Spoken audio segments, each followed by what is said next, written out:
Going on? I hope you guys are having a good day. My name is Dr. Boyce Watkins. Welcome to drboycetv.com, the home for intelligent Black people.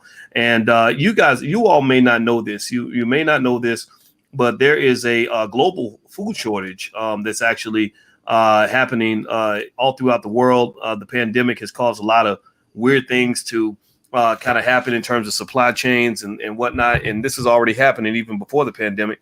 And so in order to help you understand what's going on, I brought in some brothers that I respect, some brothers that are really on the front lines of these issues. One brother is a guy I've known for over 20 years by the name of John Harris. And John, how you doing, John? Good to see you, brother. And the other is Farmer Brown, the MC, a.k.a. Trevor. Is it Graham? Is that your last name, Trevor? Oh, it looks like he's you're muted. Let me see. There you go. Trevor Claiborne. Trevor Claiborne. That's right. 'Cause I knew a Trevor Graham, and I was like, wait a minute, that don't sound right. Okay, so Trevor Claiborne, aka Farmer Brown, the MC. How you doing today, man? I'm doing good, considering the circumstances. The circumstances. Now, what are the circumstances? Well, kind of dovetailing off what Dr. Anderson was talking about. You know, at some point we got to feel the pain. The optimist in me says that we have a great opportunity right now to really codify ourselves around a galvanized solution to some of our differences. One thing that 44 million of us on what we call North America have in common, and the rest of the family around the diaspora, is that we all have to eat. And the pain is coming. We have a lot of global shortages pretty much on every continent. We know it is our ancestors that built the wealth, if we're talking from an economic standpoint of this country, which was built around agriculture. But for the sake of our conversation today, we're going to have to eat, family. Okay, so when you say we're going to have to eat and you talk about global food shortage and things like that, one thing I've noticed is I was reading about something in England. I don't know, give me a yes or no in the chat if you've heard about this, but in England, they're having something called the pingdemic. Has anybody ever heard of the pingdemic? Give me a yes or no in the chat if you've heard about the pingdemic. And the pingdemic is something that's happening right now in England, and I can imagine it's happening around the world, where they have an app where if you have been exposed to somebody that's had the virus, that they tell you to quarantine for 10 days. And you get the ping. That means you got to go. You out of the system. You don't go to work. You don't do nothing. And they said that the pingdemic has caused a major disruption to the supply chains in all kinds of commodities, including food.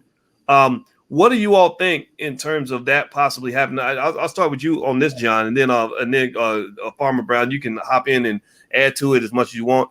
What do you think about how alarmed should we be about the possibility that there could be a food shortage, John? Well, I think we should be very alarmed. Not to the point where we're just running scared, but we definitely should be aware. We see it on the news every day. They're talking about labor shortages, chicken shortages on a lot of different commodities, supply chain disruptions. All this means that that store that you depend on to get your food, which depends on those trucks coming every 3 days, is being disrupted.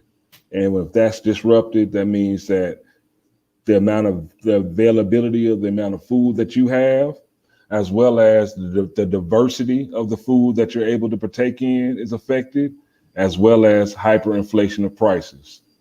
So even if you're not concerned with it, sooner or later, when you start going to the store and you really start paying attention to your receipt, you'll feel it then.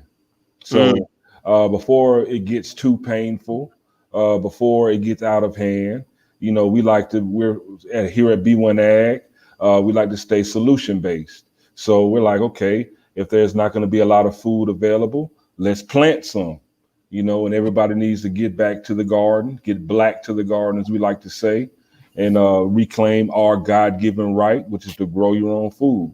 There's empowerment in that.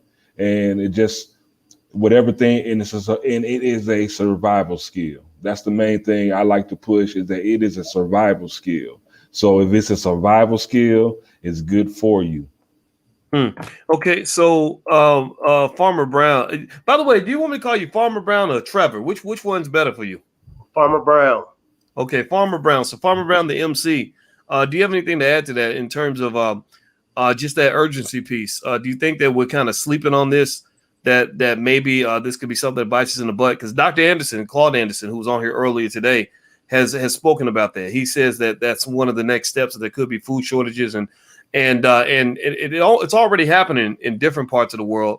It seems to me like what happens is that when prices go up, there's some people like Americans, we're lucky where we just have to pay more money for our food, but we can still get it. Whereas in some countries, it literally leads to just no food being available at all. So do you think that we need a wake-up call on this? And so I know on this platform, we're talking to intelligent Black folks. And so let's put this into numbers. So in 2020, 21% of the melanated Black community experienced food insecurity. That's in 2020. We're now in 2021. We're coming up on the rent moratorium. So we know people are going to have housing issues coming up as well. And so, you don't want to put, digits on people, but these are real individuals within our communities. We realize a lot of people are losing jobs. But then losing these jobs, you're losing your ability to be able to pay a little bit extra for your cornflakes, which comes from an agricultural crop of corn. A little bit extra for your corn puffs, or something that comes from an agricultural product. We also know, if we're thinking about on a governmental level, livestock is about to be destroyed. I hate to be the bearer of bad news, but if as the canary in the cave, the livestock industry is about to be destroyed. Right now, according to the United Nations, 60% of our meat consumption is going to be from lab-grown meat in the next 40 years. This isn't a maybe. This isn't a what if. This is what's going on. I know a lot of the melanated family isn't necessarily cool with laboratory-grown meat. At the same time, what do? How are we positioning ourselves for the next 10, 20, 30 years if we don't want to be stuck with just getting laboratory meat? This is why we really stress growing your own food. We sitting here saying that everybody can just start their own garden in a backyard or balcony and suddenly fill their whole food need? Absolutely not. But one of the other points of B1 Ag is to really just bring our attention to the importance of Black farmers. We only have 1.4% of 3.5 million total farmers in North America who've been able to keep their land. Dr. Anderson has pointed it out eloquently. There's 1.9 billion acres in North America, and of that, melanated farmers own less than 100. You then have Bill Gates, who's he's getting deep into medical advice right now, but he owns 246,000 acres of prime farmland. What do we say? Follow the money. So right now, the money is investing in food production, incorporating technology. I know one of the buzzwords right now on social media is coding. Well, a part of coding, the concept of coding, is figuring out how to apply technology to produce some food, not just on a large scale farm, but even in your urban communities when you're incorporating urban agriculture, using such things as container gardening, vertical gardening, where you're growing up instead of horizontally, aquaponics. This is mixing fish or any sort of seafood within the system where you're growing your leaves, your greens, your lettuce. And so these are real discussions to be had. And I think you said the word, could this be a problem? It absolutely is a problem right now. My optimism, I have these bright glasses because I see a bright future if we can get a critical mass of melanated people to understand the gravity of the moment that we're in right now. And of course, I'd just like to add that, of course, a lot of other countries are experiencing food shortage. They're actually rioting as we speak about the shortage of food and fuel. But here in America, okay, we're not rioting yet or as of yet, but depending on your zip code, that depends on how much food is available and the diversity of the food that you get.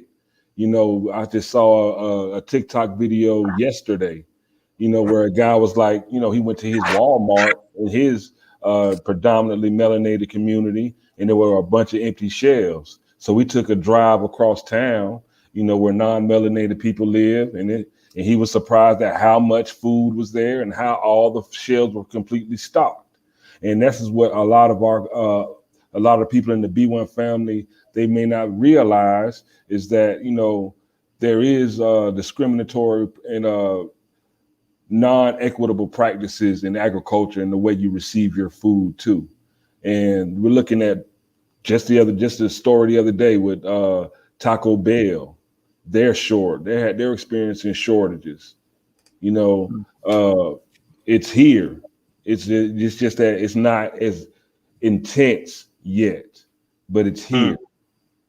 Well, everybody, I'm speaking with John Harris and Farmer Brown, the MC, and we're talking about a lot of things, mainly the food shortages that appear to be kind of popping up very suddenly and slowly. You may want to pay attention. Farmer Brown and John actually run a program where they teach our people how to grow their own food and answer questions for you on a regular basis, things like that.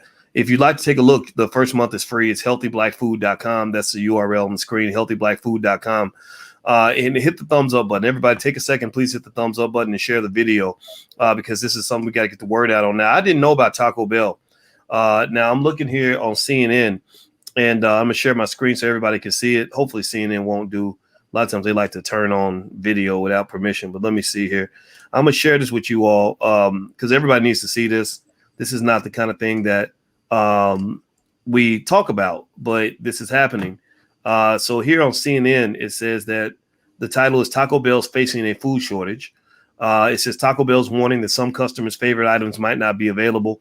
The chain apologized on Tuesday, saying that it's because of the, quote, natural ingredient shortages and delivery delays, end quote. The Taco Bell locations might be out of some options. So it says Taco Bell's the latest restaurant chain to be affected by global supply chain disruptions that have rippled across industries. Fast food chains have been hit particularly hard in recent months by a labor shortage and low inventory on some key ingredients. So it seems that this, I wonder if this is something where, maybe it's worse beneath the surface than what they're letting on. That is something that if the pandemic spurred back up, or they're talking about the Delta variant and all these other things, you can't help but wonder where this is going to go. Right, John? Connect the, I used to watch Pee Wee Herman when I was growing up, and they had this song, connect the dots, la la la la la, connect the dots.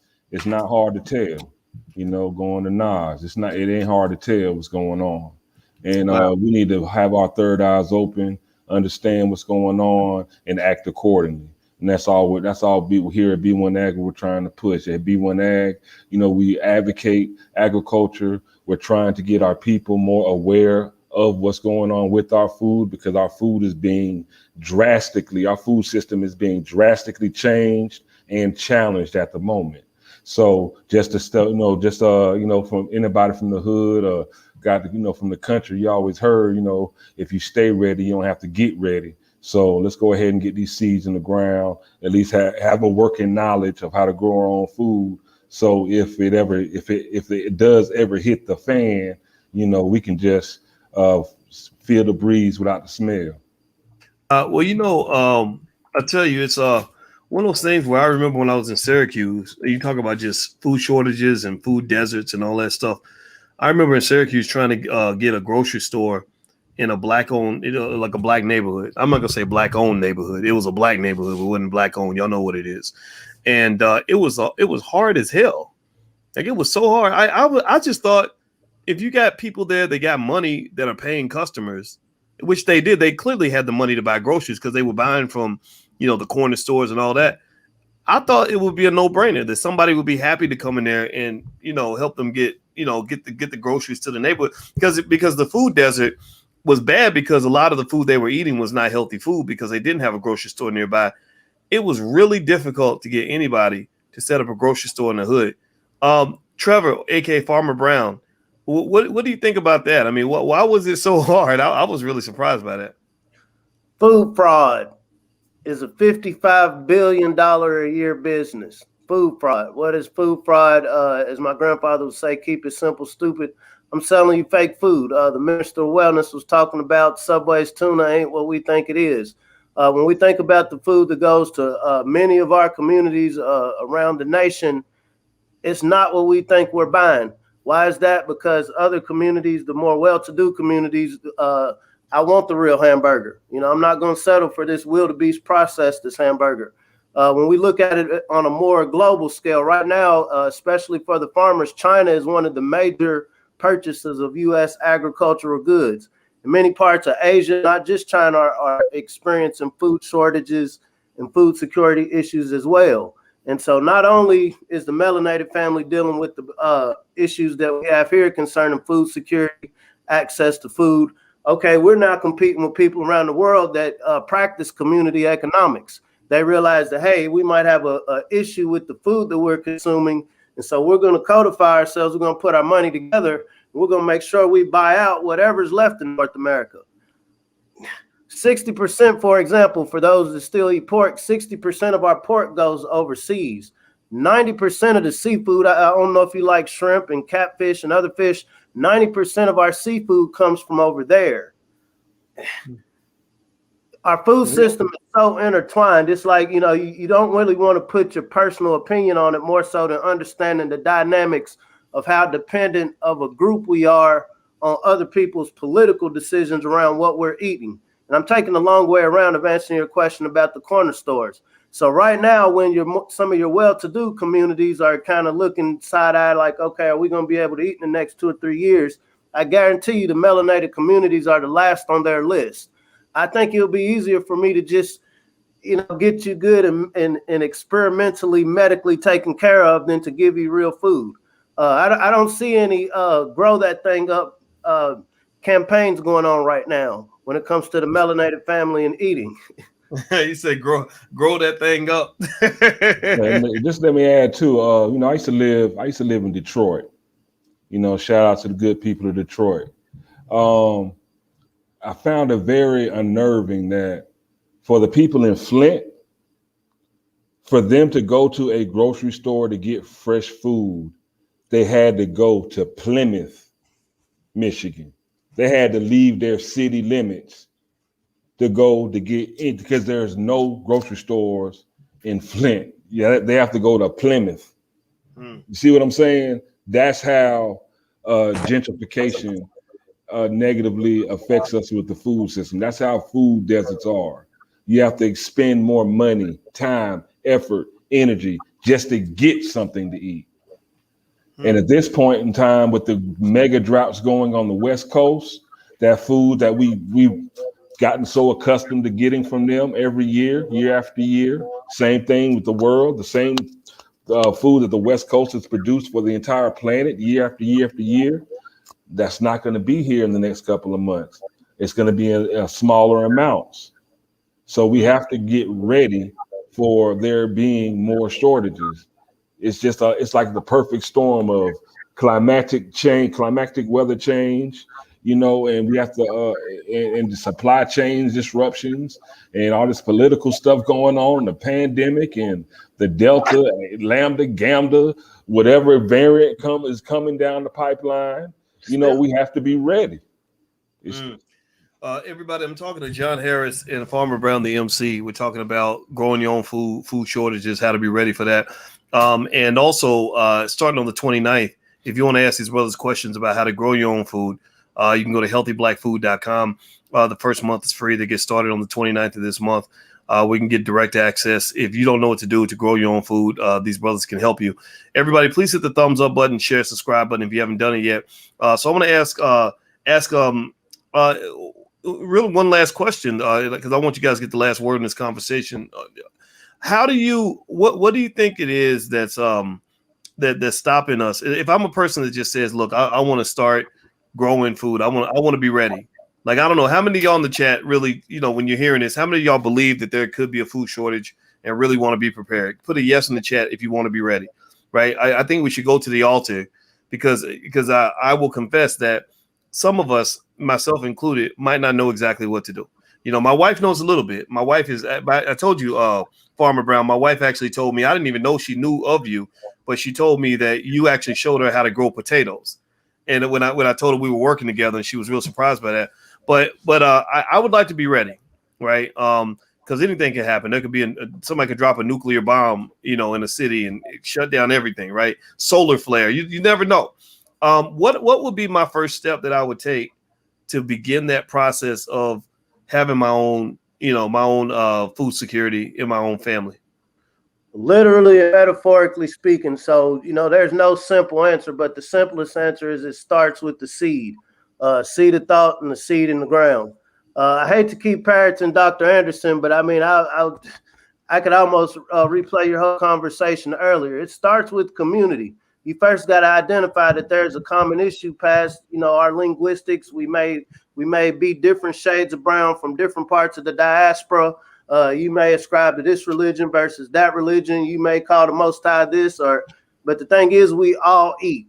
That is a silent, non-political need that all of us share. We also find ourselves in a system that is always going to prioritize itself over the melanated people, not only here, but around the diaspora. So it starts with that seed of understanding that's valuable. Then for two, and so I'll be totally honest with you, the practicality of everybody being able to just grow their own food, because the average human being eats about 200 square feet a year worth of produce. 200 square feet. If you're a numbers man, so you can understand that in your mind. And so we realize a lot of us live in communities. We might be in apartments, duplexes, townhouses, but this is the perfect opportunity, tying to that pain that Dr. Anderson was talking about. This is the perfect opportunity to give us an excuse to have these conversations with people we may not have normally talked to when it comes to social issues. Hey, you want to eat? I want to eat too. Okay, we know the individual needs about 200 square feet of food. Do you have 200 square horizontal feet in your backyard? Do we know some Black farmers? Do we have some people in some of the larger cities that are wanting to invest, making rain on some of the farmers who are getting neglected by the USDA right now? Are we investing in people who already have operations going on? We see that there was supposed to be $4 billion going to Black farmers with the Socially Disadvantaged Farmers of Color Act. White farmers from 3 different states now put a block to that. Like, no, you can't give them anything based on color. And so saying that to say, when it comes to my diet, when it comes to my food security, my children's food security, I don't have time to sit and, play this game of back and forth that goes into, codified activities.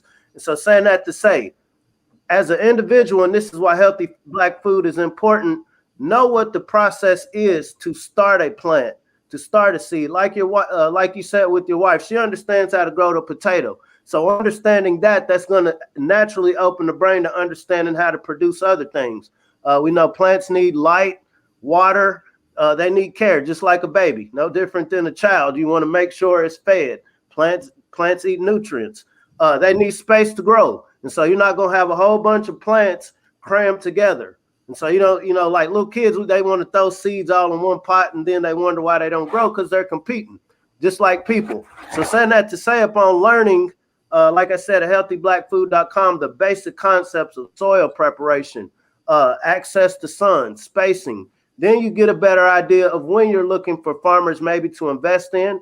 When you're working in cooperative economic groups looking for, hey, we want to go in on some land to grow our own food. Hey, we want to go in on some farmer CSA shares. That's community supported agriculture, where your farmer will bring it to your door. You were talking about the pingdemic. That's the solution for it. At B1 Ag, we don't like to, we'll talk about the problems, but like I said, our optimism is that this is the perfect opportunity for us as a community. Not everybody, but those of us that are concerned with eating and feeding those coming after us, this is a perfect opportunity to have these conversations. It starts with seed. All right. Well, I like that a lot. And John, I'll let you get the last one on this point. I was reading about North Korea, and there's a severe food shortage in North Korea right now. Even the Emperor Kim Jong-un, he used to be kind of chubby, and then they noticed he started slimming down. So even the head of the country is not eating the way he did before. And I read also that that the price of a banana in North Korea is about $6. I think about $6.50 per banana, because they have such a food shortage, and the trade with China has plummeted. A lot of things there, right? So it's looking real bad. So when you're thinking about Black folks in terms of the fact that, when America catches a cold, we catch pneumonia. What are your thoughts in terms of how maybe urban gardening or supporting Black farmers or coming together as communities, or changing our thinking can prepare us for anything that might be down the road? It's necessary. It's necessary. You mentioned North Korea, South America, Cuba, Haiti, Afghanistan, Pakistan, even in Ghana, which is a very rich country. Like the price of their rice has gone up 300%. This is real deal. It's like we're seeing the signs. We're seeing the signs. We're seeing the signs. Let's not act like we don't see the signs. Think about it. Taco Bell, they don't have any lettuce, tomatoes. They don't have shells, burrito shells. When have you ever seen that? During the pandemic, we've seen Walmart and a lot of these stores have not recovered. You're still seeing empty shelves. It may not be as bad as it was, but you're still seeing empty shelves, and they're not getting stocked as full and as frequently as they once were. This is a prime opportunity because of what's going on the West Coast, and they're not getting the rain. It's raining right now. It's raining. It's been raining like crazy every day because we're in hurricane season over here. What I'm saying? So we get all the rain. If you look on that map behind Farmer Brown MC's head, if you look at the eastern part of the United States, southeastern part, that's all green. When you look out west, you see it's turning brown because it's drying out.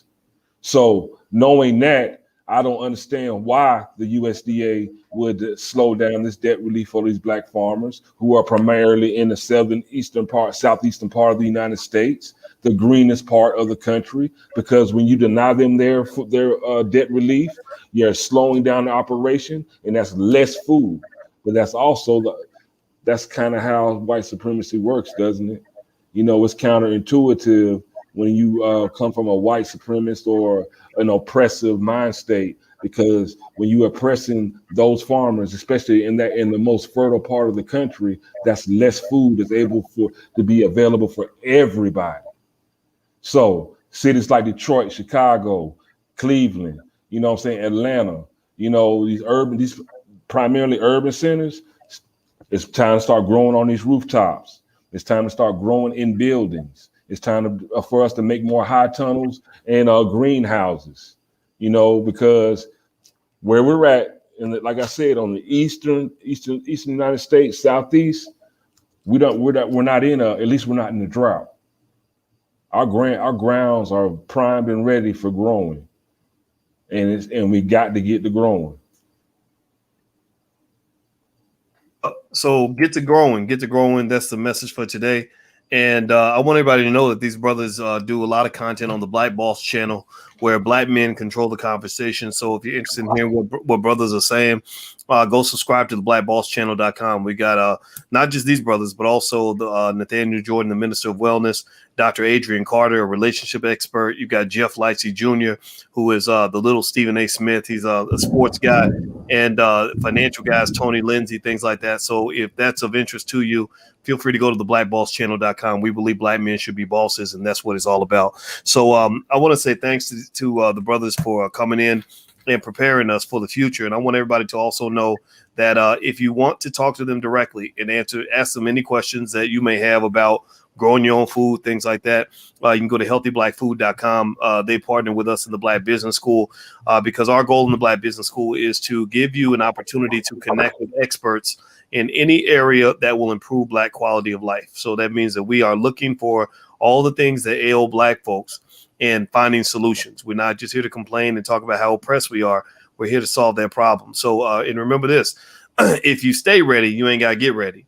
So everybody type the word ready in the chat. Everybody type the word ready. That's a conscious decision to be proactive and not just reactive, because you know that when the food shortage gets here, everybody's going to be reacting to it. All black people, we the worst ones to get hit. It always happens to us. And I get all of that. But if you get ready, if you are constantly getting ready and you stay ready, you ain't got to get ready after the fact, because preparation is the key to success and power. So get prepared, get ready, stay ready, and be ready. You're going to be all right. So healthyblackfood.com is the URL. I want to say thank you very much to both of you brothers. It was great talking to you. And now, boys, one more thing. Also, y'all sign up and subscribe to B1 Ag Daily Bread Podcast, and let's keep this conversation going. B1 Ag Daily Bread Podcast, type it into your URL search bar on YouTube. And also, if you really, really want to know something, what do they need to do, Farmer Brown? Really want to know something? Learn how to grow something. Nice. I like that. Yeah, one day I got to show y'all some of his music. Look up Farmer Brown the MC on YouTube. He's got some real cool videos out there. So you guys, everybody have a great day. It was great talking to you. And don't forget tonight we're premiering our new film Till Death Do Us Part. The entire B1 community gets to watch it for free. We did that. We spent money on the movie, but you guys don't have to pay a penny to watch it because we want you to see it because we know it's that good and it's going to change your life. So if you'd like to join us tonight, go to blackmovienight.net. That's blackmovienight.net. That's where you can register to watch the film. We get started at 8:00 tonight. So have a good day, everybody. Thank you. And thanks a lot to the guests. It was good to see you, brothers. And have a great day. Talk to you soon.